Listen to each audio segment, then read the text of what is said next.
यो खास के को लागि बनाउनु भएको यो टङ्की? पानी हो सिँचाइ हो हिउँदे सिँचाइ हिउँदे सिँचाइको लागि हो। हजुर यो कहाँ लाने पानी हो यो?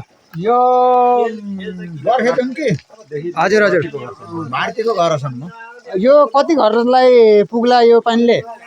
18 गुरिया 18 कुरिया हो। 18 देखि 40 यो बर्खेथुङ्कीसम्मलाई हो कि अन्त तल पनि हो? तल पनि हो। तललाई त अलि पुग्दैन जस्तो देख्छु त म त यता। तर माथिको पानी थप्दाखेरि खोला खर्कको पानी थप्दाखेरि यो पानीले पुग्छ हिउँदे सिँचाइ।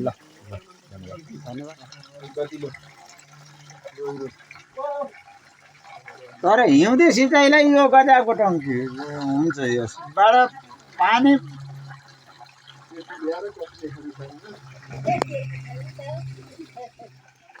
यो गनकोट खोलादेखि सिँचाइको लागि सिधै गएको छ है। यो पाइप सिधै बर्खेथुम्बी पुगेको छ सिधै बाटैबाट।